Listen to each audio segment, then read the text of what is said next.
Welcome to Blaze News, the mandate, day 112. I'm Jill Savage. Tonight on the agenda, DNI Tulsi Gabbard strikes back at the deep state, firing two high-ranking officials leading the National Intelligence Council due to their anti-Trump bias.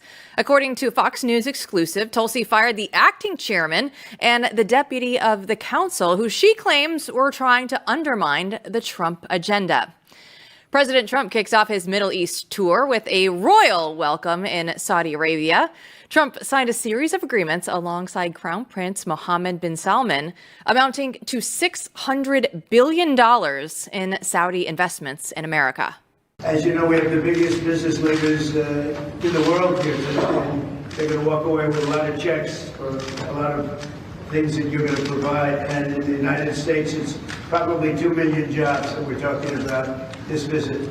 So, number one, I like visiting with you, and we've known each other very well, and I really believe we like each other a lot. And number two, for the United States, we've brought tremendous investment in and tremendous jobs, and we'll continue to service your great country very well. The Trump DOJ launched an investigation into Epic, a proposed Muslim community 40 miles outside of Dallas that would potentially enforce Sharia law. Texas Senator John Cornyn announced the probe, saying Epic might violate federal discrimination laws.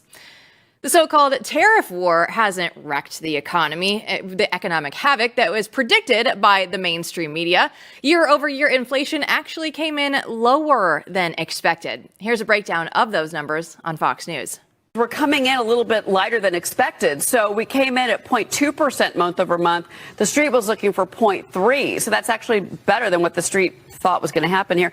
2.3% is the headline number year over year. The street's estimate was 2.4. Yeah. So again, that's a lighter number than expected. 0.2% core month over month. The estimate was 0.3. Again, better than expected.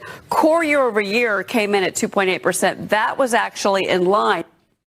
The Trump White House isn't letting up on Harvard, cutting another $450 million in federal funding from the Ivy League university. The latest move was reportedly made due to Harvard's continued refusal to combat anti-Semitism and discrimination. Let's go ahead and bring in Blaze News editor-in-chief Matthew Peterson. MP, so we saw, right? We talked with May Mailman about this all last week. Columbia took the off-ramp with Trump. So why is it that Harvard seems to be digging in its heels right now?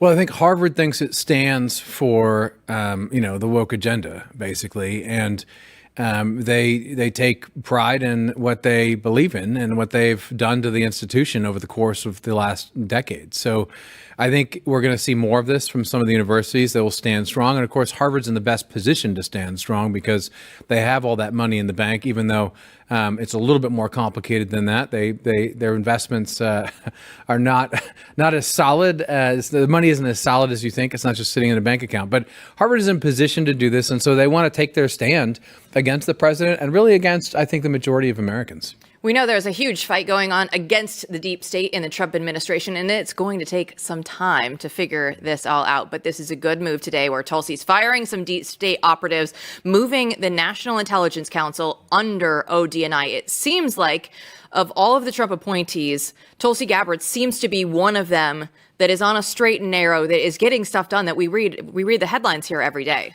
Yeah, the more I look back to the confirmation hearings, she really kind of snuck in there. I mean, if they had put her in charge of one of the larger agencies, I think that moderate Republicans would have found a way to get her out because they're afraid of what she would do, because she actually stands for the agenda and wants to implement the mandate and reform the intelligence community. It's a very tricky thing to do. And so she came into a slipstream. She came in and people said, well, it's just the message board, right? This is what they were saying behind the scenes.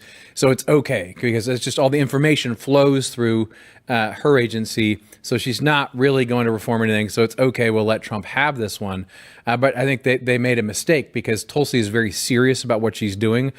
She's consolidating things and she's going after people and getting rid of people who need to get the hell out of there because they stand in the way of progress. So this is a great thing. She's one of the people out there who's really making moves and seems to be implementing the agenda for real.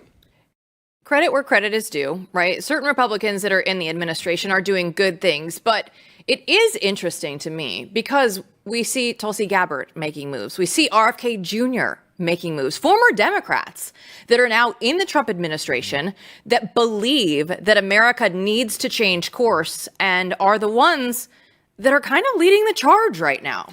Yeah, there's a certain element to this of the person who, the person who leaves the other side is the one that you can actually trust, because in this case, look, they left everything, so they're not like a lot of Republicans who pretend they're conservative or whatever. It's not even that they are necessarily traitors to the cause. They just like their job, and they don't really want to change much. They don't have the drive to do so. And in this case, if you're RFK or Tulsi, you left your party, you left your friends, you already left a lot behind and left a lot on the table. So they have skin in the game. And I think, we're seeing now they definitely want to do something, and they have the political will to do so. And they're doing it before our eyes. And it's refreshing as hell to see. Donald Trump out there in the Middle East right now. Of course, he loves it that $600 billion are going to be coming into the United States. I don't know if you saw this or not, because we've had a very busy day. But there is a picture out there of Marco Rubio, and he was sitting there watching Donald Trump's speech, and he was just like, oh, I'm so bored right now. But they're like, this is what you would look like if you had 4 jobs right now, too. There's a lot going on with Trump and his administration, and then this trip over to the Middle East. It's going to be some very busy days for the Trump administration. Oh, yeah. I mean, you think about everything going on in foreign policy now, it's a whirlwind. So, I mean, what Marco and all his people have going on when you think of Ukraine and Russia, India and Pakistan, I mean, and now they're in the Middle East, there's a lot going on. But what you see consistently is this revision of American foreign policy everywhere, rethinking how we used to think about our relationships with everybody. And that is a healthy thing. That's a good thing. It's a house cleaning that's long overdue. I look at Epic in Texas. It's something that we've talked about behind the scenes for a while. But John Cornyn actually coming out there and saying, okay, we're actually going to need to look if this is discrimination laws, because it's just an interesting concept, right? And I know that Glenn Beck has had a lot more on this on his program than we have, but it's something that I think we still need to alert people that it's happening right here in the state of Texas. Yeah, I think people in Texas and throughout the country don't really realize how many of these Islamic centers there are. And, it's just a reality that when people come together like that, they tend to enforce their beliefs into law, because one of their beliefs is that their religion should be enforced by law. So this is a competing vision of how you live. And, if we allow this, we're going to see what happened in the UK happen here, and it's already happening here. We don't realize it. So this is really important that the government is doing something about this, that it's paying attention to it. It's not just saying, oh, we can't touch that or we'll be considered racist like people on the left do. I also have to note that John Cornyn coming out as the tough guy, it feels like there might be a primary coming up, and he might be trying to assert his conservativeness. Yeah, he can't let Ken Paxton just get those wins in Texas on his own. He shows the people maybe he actually has to do something. Well, don't go anywhere. One of our favorites, Oversight Project President Mike Howell, will break down how Democrats are downplaying their own January 6th. Up next.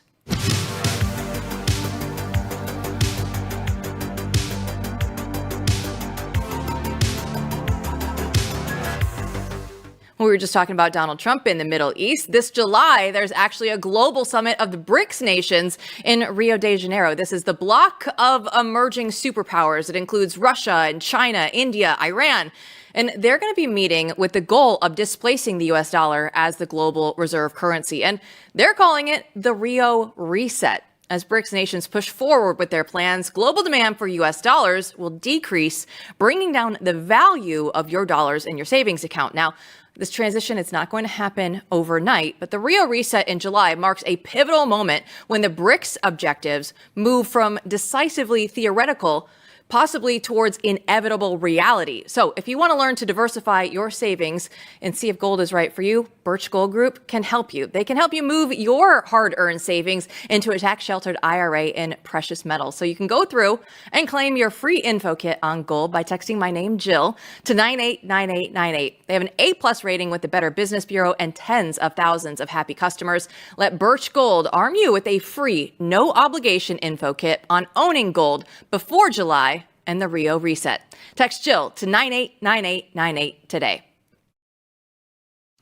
It seems some Democrats are taking oversight to a whole new level, literally. After barging into an ICE facility in Newark, they're now claiming congressional privilege as their get-out-of-jail-free card. But is this oversight or overstep? Here with more is Oversight Project President Mike Howell. And people can go read the story at theblaze.com if they want more. But let's dive into this. How did these Democrat lawmakers, what did they do that sparked all of this controversy?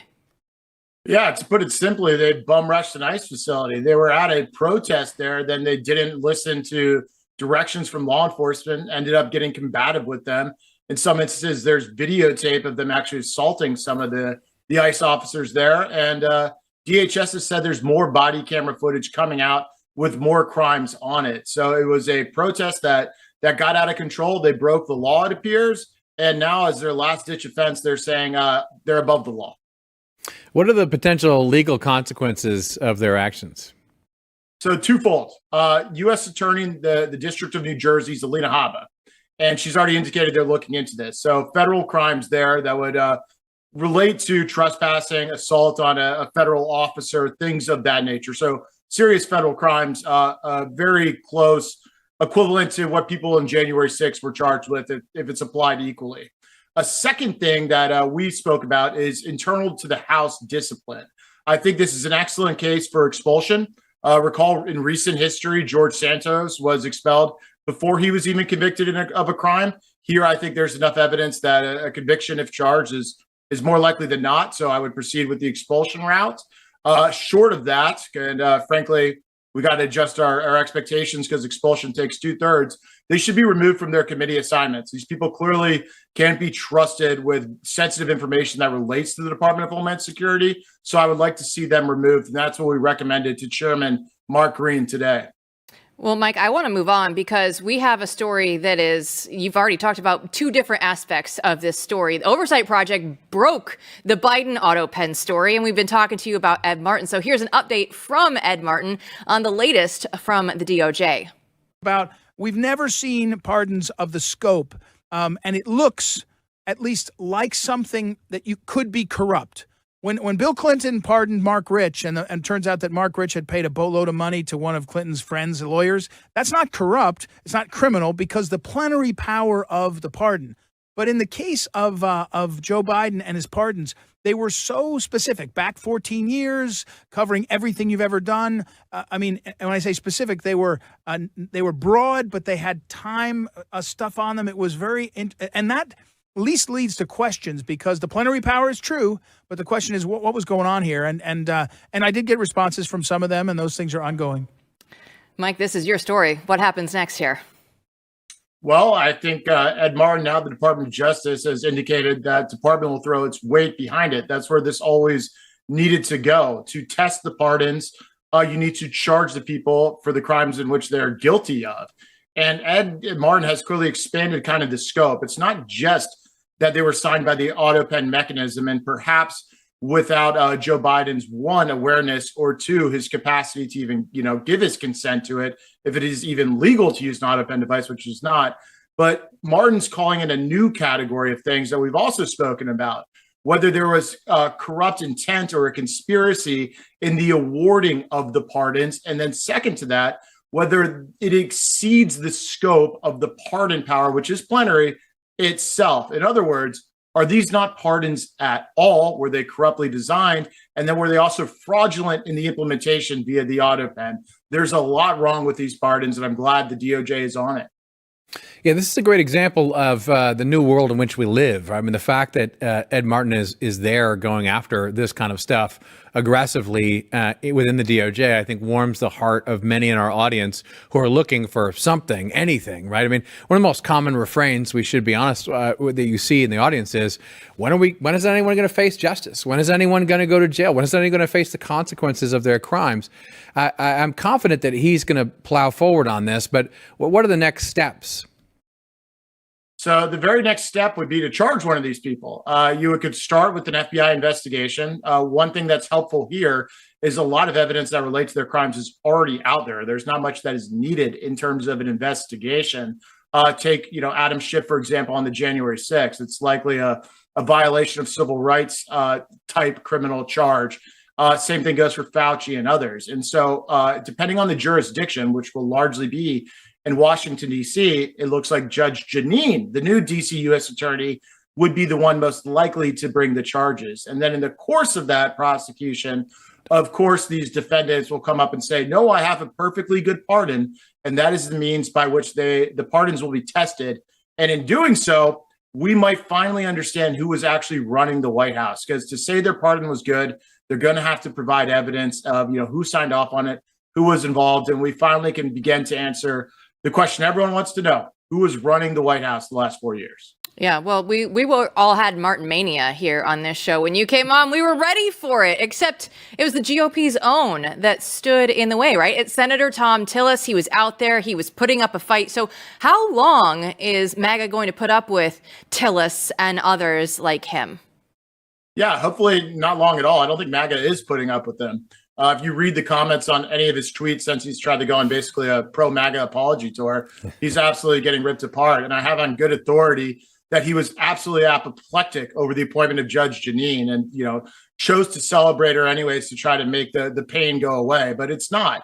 Ultimately, what this comes down to is whether the political apparatus at the top is going to forgive Thom Tillis for basically trying to get Democrat votes since he doesn't have a primary opponent, and basically sanction him doing the unthinkable to President Trump in the first time, denying a president of his own party a U.S. attorney nomination in Washington, D.C. And so that's the real test. Will he get a primary challenge, and will he get the support of the White House and others? Obviously, I don't think he deserves it. And I think if you sanction this, it hurts the entire implementation of the agenda moving forward. When I look at Tillis and some of these other senators, John Cornyn comes to mind and others, there really has to be, in order for there to be accountability in Washington, these people have to be moved aside and they have to be primaried. I'm also wondering about oversight in their case, because you're talking about, in many cases, they're well heeled, right? They have lots of money and they have lots of long established donors. And I'm curious, at Blaze News about that in many cases, because I don't feel like there's been a lot of scrutiny in conservative media about how some of these players operate.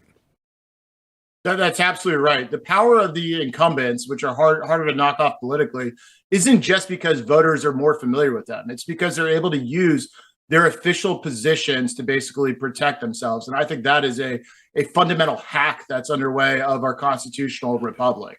It shouldn't be so hard to unseat an incumbent, even when they've done so much that the people are upset about, because it comes down to money. And they use their official positions to, make permanent their money advantage. And that's wrong. And you saw Mitch McConnell today.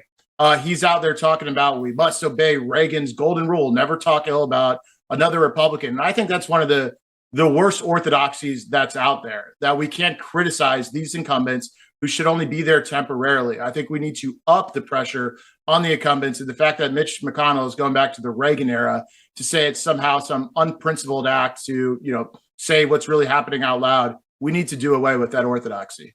Yeah, I think that's ridiculous, because I think this movement is ultimately about, the mandate of the people, which is not for the Republican Party, but for some specific policy objectives and rolling back the administrative state and so forth and so on. And so I appreciate you saying that, because I think right-leaning media needs to step up, and we plan to do that at Blaze and hold people accountable. Now, we have to announce something exciting here, because we haven't really announced it yet on the show, which is that you, Mike Howell, will be joining us every week and contributing to the Blaze and becoming a contributor here at Blaze Media. Hey, well, I'm thrilled. Thank you for the invitation. I'm honored to do so. I've long admired all of y'all's work, and there's no place I'd rather be. So we're going to have a lot of fun. Oh, yeah. So tell us about some of the things you're working on these days, and what kind of stuff we might expect to see in the future. Absolutely. So we're filling the void, the absence of real litigation to discover unique information and get it out to the people, coupled with our investigative team. Categorically, what that looks like is a lot in the resistance to the immigration enforcement space. I think what the subversion and obstruction that's happening there is something that should be treated like a crime scene. And so we intend to treat it like that and investigate it and get the facts out there to push this administration and others along to actually prosecute this stuff and put an end to it. On political corruption, generally, we're going to be all over it. In fact, I wasn't anticipating this, but I think we'll be very active in North Carolina after Senator Tillis kind of, raised his hand and said he was going to be the first one to publicly thwart the president in such a dramatic way. We're also going to be suing all these blue state governors who are auditioning for president. Big news coming on Janet Mills. Sorry, Janet, you're first up. And then Wes Moore's, I think he's the one they're running. I think the country deserves to know what a horrid record he has. There's a reason why George Clooney loves him so much, and they're trying to position him.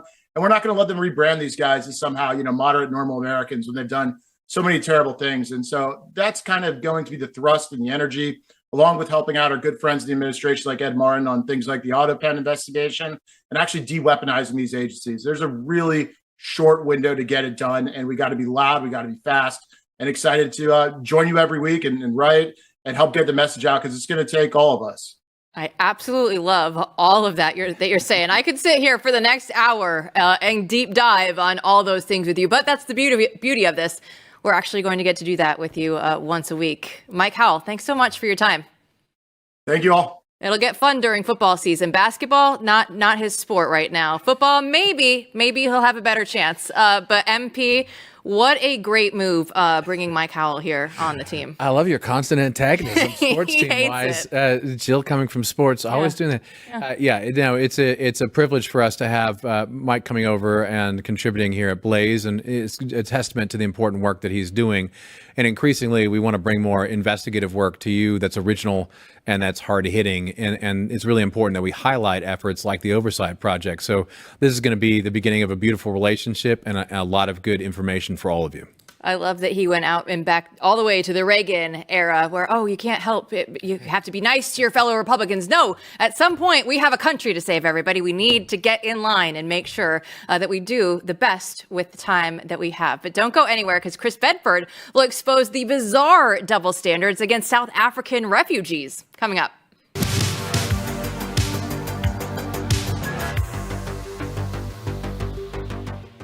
Let's be honest. We know that conservatives are winning right now. We absolutely love winning. We know that we have such a long ways to go. And that's why we're bringing on people like Mike Howell and everybody. We're going to help expose it. This is why Blaze TV exists. We need to keep pushing forward. We need to have that great reporting and the stories that the corporate media won't touch. So when you subscribe, you're not just watching Blaze TV, you're standing with the movement. And right now, it's just $8 a month when you use my code BNT at checkout. So go to blazetv.com/BNT right now. Use that promo code BNT, and you'll save $20 off an annual plan. So let's keep winning together. Blaze TV, unfiltered, unafraid, on demand. Well, some sad news to report. Just months after his election as DNC vice chair, David Hogg is out. The party claims procedural issues, but Hogg says it's because he challenged the status quo. James Carville shared his opinion of Hogg. And you said that members of the DNC should sue him for doing this, since David is a member of the party leadership. He is the vice chairman. I think he's a vice chair. Yeah, he's vice chair. Let me be very specific. I think it is abominable that an official of a political party who is being paid or supported by that political party to go out and raise money to defeat members of the same party. I think that's a jackassery of the highest level. James, can you tell me if you want to beat Republicans, of which of course lefties never do, they never even run against them. That's one thing. I'm not into beating Democrats. I'm into beating Republicans. And I just will tell you right to your face, I think it's abominable that you have anything to do with the DNC and you're going to go and raise $20 million to beat other Democrats. Well, here to try to make sense of this is Chris Bedford. Bedford, when we look at this, what does this tell us about the internal dynamics there going on in the Democratic Party? You have kind of the older elder statesman there and the young whippersnapper. I'm confused about who exactly is reading James Carville's mail for him, because he endorsed David Hogg to remain in that position earlier when he was challenged. Said he liked the guy who was willing to pick a fight. He wanted him, and he was the right guy for that job. Because what Carville's saying now is entirely true. Now, I know for a fact that I have read fundraising emails and different things like that that have Carville's name signed to it that he never even saw. Didn't even approve the text, didn't look at it. He's like, absolutely, you can use my name and I get a percentage of this or that, or it costs this much money, or I get this access in exchange. But an endorsement for an embattled DNC director, I wonder how exactly he, or vice chair, or whatever the heck he was, how he was able to make that. He's got a point. I mean, if you want to raise money to go after incumbents, then there's a million places for you to do that. It kind of shows just a youthful naivete on Hogg's part that he thought the Democratic National Committee was the place to run primaries against incumbents. But there's also kind of an interesting there's an interesting nuance to this that is not the same in the Republican Party. The RNC is a source of power in the GOP. A huge amount of money moves to the RNC. It wields a huge amount of influence because of that. And it is not a place for challenging the status quo. The RNC will often defend candidates, and when it gets in trouble with primary opponents, it sometimes runs afoul of the base because it's not always going to take the base's side. The DNC is different. The Democrats haven't really empowered the DNC over the years. It's not a place that's an influential operation for the center of the Democratic Party. They have long outsourced that to dark money groups that don't have to disclose anything about what they're getting. They've long outsourced that to outside left-wing groups. I think that's actually one of the reasons why you end up with so much discord in general right now in the Democratic Party is there is not a central party organ that is just simply defending, we need to win seats, we need to take seats, and we need to do that with the team that we have, we need to defend the team that we have. So Hogg's in the wrong position in this. The DNC is in an interesting spot compared to the Republican National Committee. It's just not on the same level as far as it goes for money and influence. And Hogg's over his skis completely, which is not surprising. I mean, Hogg's essentially been over his skis on every issue he's talked about since the one that first made him famous. And even there, it ended up pitting him against fathers of people who were murdered in that attack, that awful attack, and advocates or other students who survived.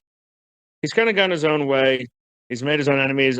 He's probably got a future in the Democratic Party, but the DNC just ain't the place. And it is also just super hysterical to see a left-wing Democrat have their election decertified by some mumbo jumbo by the Democrats. It's like, there's an irony in that.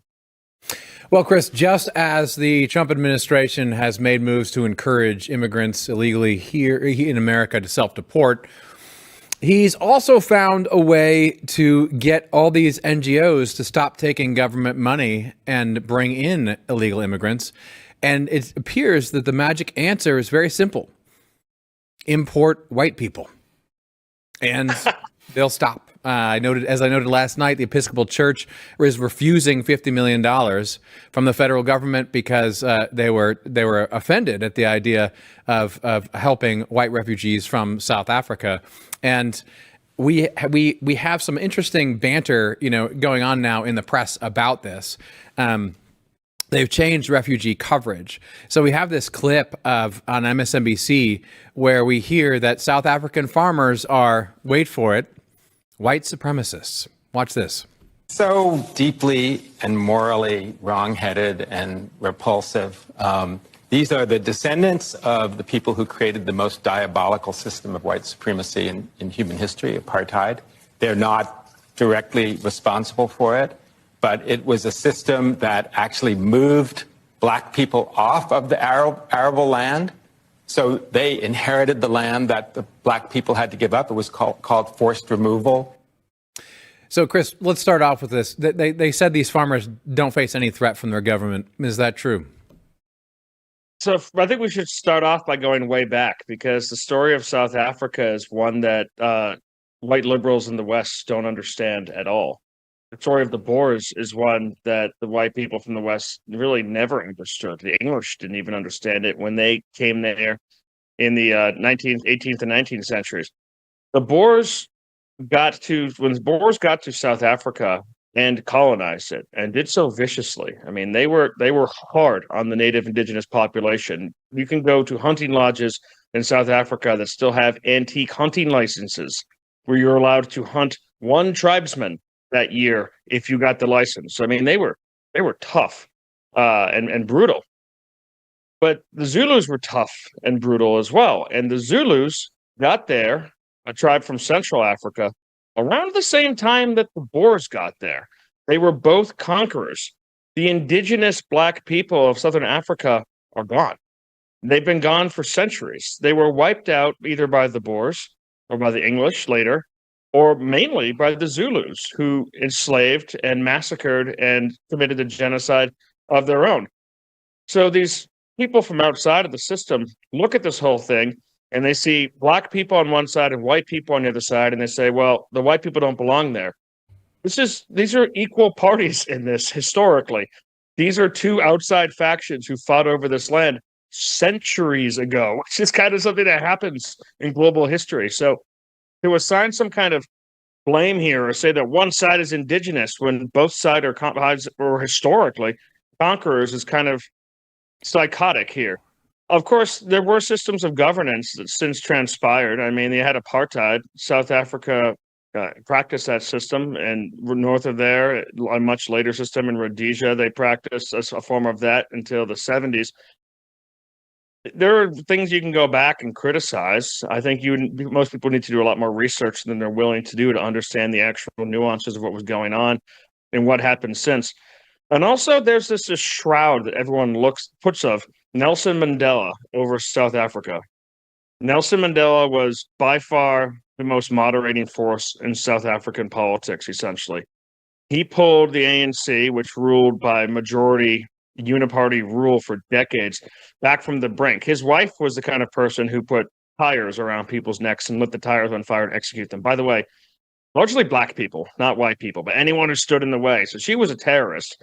But Nelson Mandela was a force for peace. And because of that, what had been the most free and the most prosperous and the most, by freedom, I mean, not always the right to vote. I mean, the right to live in peace, the right to not starve to death, more basic, down on the pyramid of needs, freedoms, and the most prosperous country, and continued that way on its trajectory under Nelson Mandela, at least holding on, has been reduced to one where there's race wars on the brink at certain points, where there's rolling blackouts, where you have to operate with private security if you've got anything, and the poor are constantly victimized, where carjackings are the complete and total norm, or rape is a tactic. That collapse has happened under the rule that we're seeing right now. And I've been interviewing Boers who are from there, the descendants of these places, of these people, for years now. And some of the horrors that they talk about in the racial genocide that is being perpetrated from the top of the South African leadership is unreal. I mean, I talked to one woman who I get misty just thinking about it. They took everything from her, her husband, her infant, her kids, and then they took even more than that and just left her alone to tell this story. And no one in the West wants to believe it because it doesn't fit into their stupid antebellum narratives that they learned in 6th grade and haven't explored anything beyond that. So people just like to tut these folks who are literally being genocided. And then you see the statement from the South African government saying these people haven't finished paying for their crimes. They're escaping justice. I mean, that right there is we weren't done dealing with them yet. That shows you the government issued a statement about this. And by the way, if you want to reach out to the comms director who's attached to this press release, his name is Stalin. I mean, imagine if Republicans were issuing press releases like, by the way, you can call Pol Pot Bedford if you have any questions about the way these people are going to be treated. It's completely psychotic. And it shows you the Episcopal Church, one, like it's so obvious. Everyone knows it. It's a heresy that's run its course. It's completely dead. It's in DC, it's essentially a homeless shelter with a rainbow flag. And under the Biden years, it was taking over $50 million from the government, and it had no problem as an Episcopal Church resettling people who are Muslim, people who practice witchcraft, people who practice voodoo. That was fine. But these 60 South African Boers, whose religion I don't know, it's historically Christian. A lot of people have fallen away from that in different parts of the world. that's beyond the pale. They're going to withdraw from that program. They're not going to work with it. And it makes me begin to wonder, all right, was the point here actually human rights? Because this is a refugee group by any standard of human rights.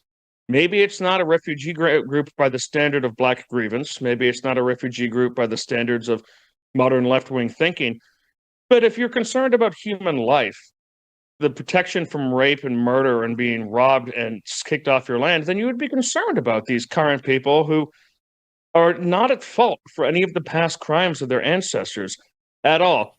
And it's really been exposed to the way Democrats, the Episcopal Church, and other groups actually think about their role as human rights protectors, is that it's actually just protecting their privilege, their protected classes, and their chosen classes, and refusing to acknowledge people who are suffering except for pursuing their own means, their own ends. Well, we have about 60 seconds left, Bedford. So I want to just settle this, because leftists love immigration, right? But they love it if you're illegal, right? We've seen it over and over and over again. MS-13 gang members, totally allowed in here. But when you get to the illegal immigrants from South Africa, how do Democrats square this out that they say, oh, no, not them?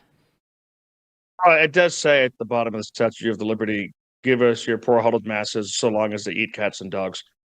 Sorry, that was a joke, Media Matters, but there's a serious problem here. Whether you want to talk about the constant claim that no one is above the law, and now you've got the head of the Democratic Party in the House of Representatives saying it's a red line to hold our members accountable for laws that they break, or whether you have the party saying we are the party of the refugees and the party of people who are fleeing persecution, but we're not the party of white people who are being persecuted. It kind of gets to the core. They're saying that quiet part out loud, and no Republican, despite their best efforts, is better at exposing Democrats for what they actually believe on these matters than the Democrats themselves. And I love that. That's a feature of the modern Democratic Party. In my youth and over the years under President Barack Obama, that was not the case. They spoke in the language of Ronald Reagan while they pursued their left-wing policies. They spoke in the name of unity and justice, and that's just gone out the window. The memo has not gone out to Democratic leadership, hey, you got to hide your cards. They've been rejected by the American people. And by the way, are being rejected all over the West. And you have an honest Democratic Party, and it's a great thing. Pol Pot Bedford, great stuff as always. We'll see you back here tomorrow. See you then. All right. When we come back, you heard Bedford's picks to replace David Hogg. We're going to get yours next for the DNC right after this.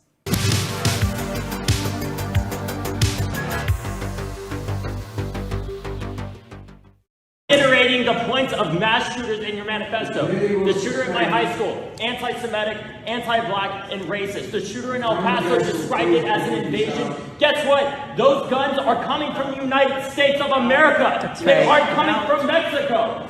They are not coming from Mexico. You are reiterating the points of a mass shooter, sir. Sir, you are perpetuating this violence. You need to realize it's not about a Democrat or Republican. Stop these things now. They kicked him out. All that was missing from that video, MP, I feel like he needed the Howard Dean squawk at the end. That's the only thing that video is missing. Yes, the undignified scream. That would have really helped him there.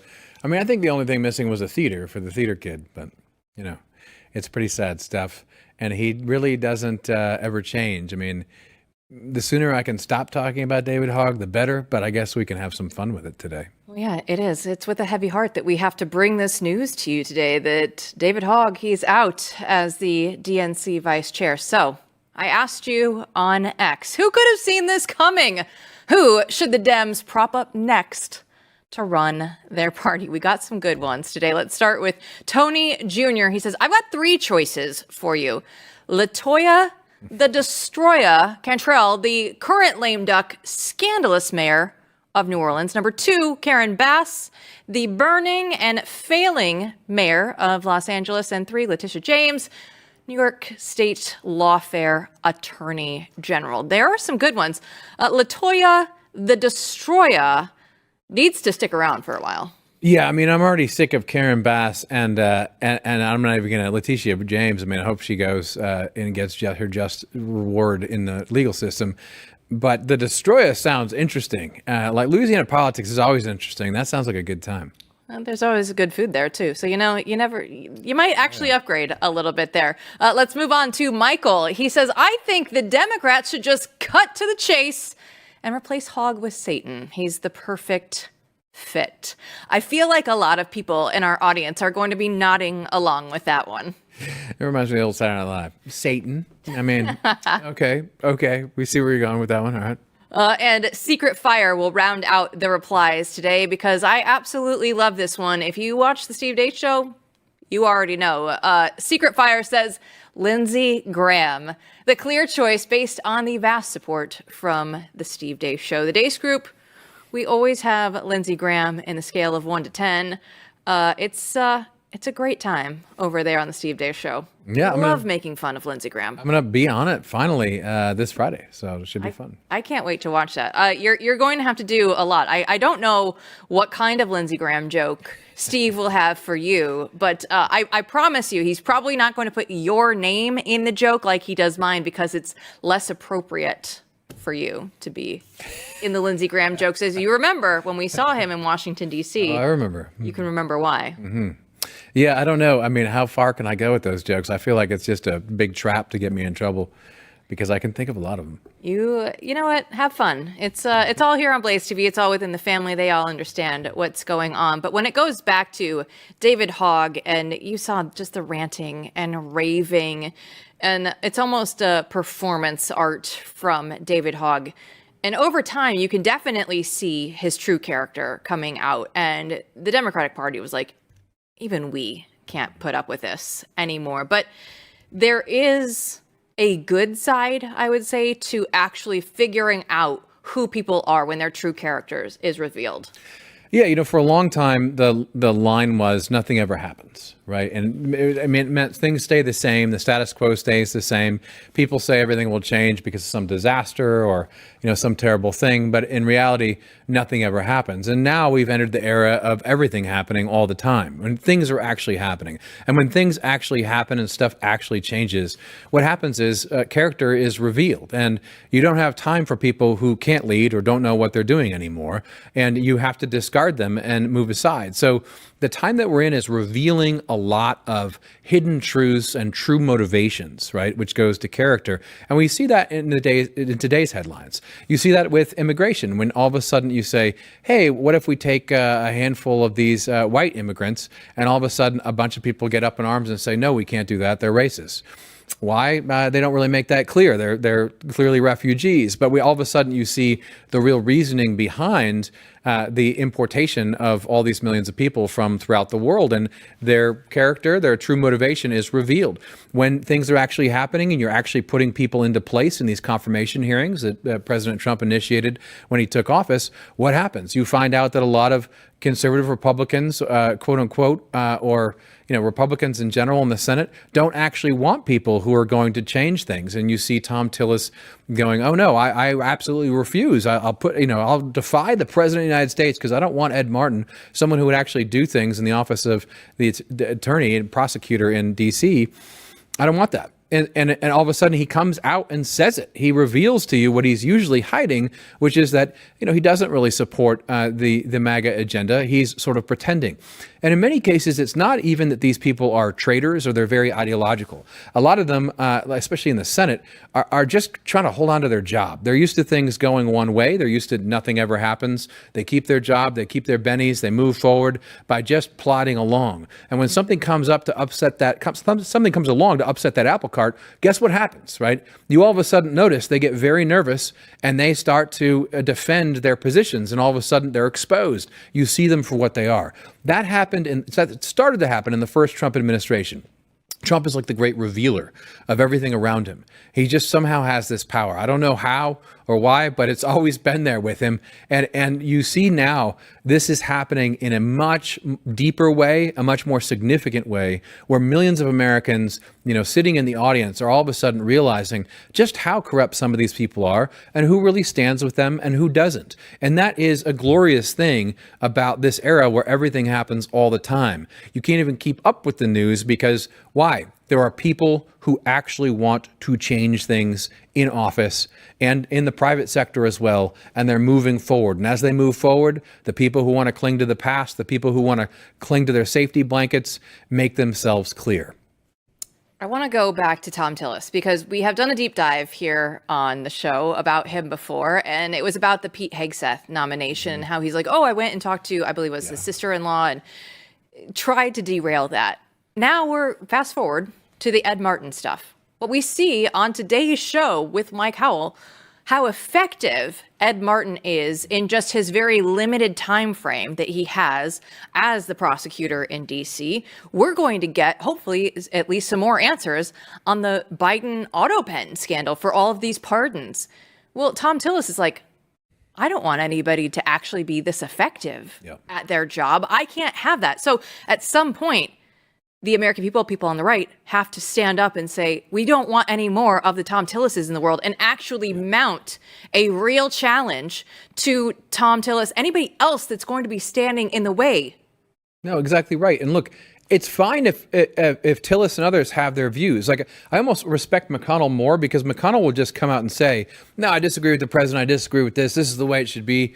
I mean, he at least is more upfront about it. The problem is when you present yourself as, oh, I represent this movement and I'm MAGA and I'm MAHA. And then you turn around behind the scenes and you're trying to destroy people. That's where you lose respect. It's fine if these guys want to go out there and just tell people who they are and what they stand for, but they don't. And that's a significant problem.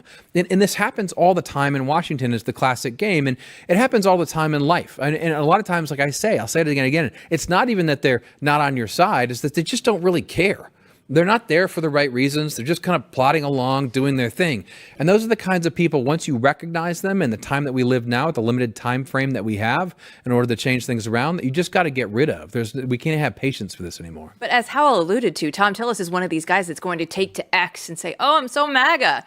I posted this on X yesterday. It was about 30 minutes after Tillis had posted this. I said the comments. He's already been ratioed. He says, under the Republican leadership, America is coming back stronger than ever with President Trump at the helm. We're securing our borders, unleashing energy, cracking down on crime, and driving unstoppable prosperity. The golden age is just beginning. Yeah, exactly.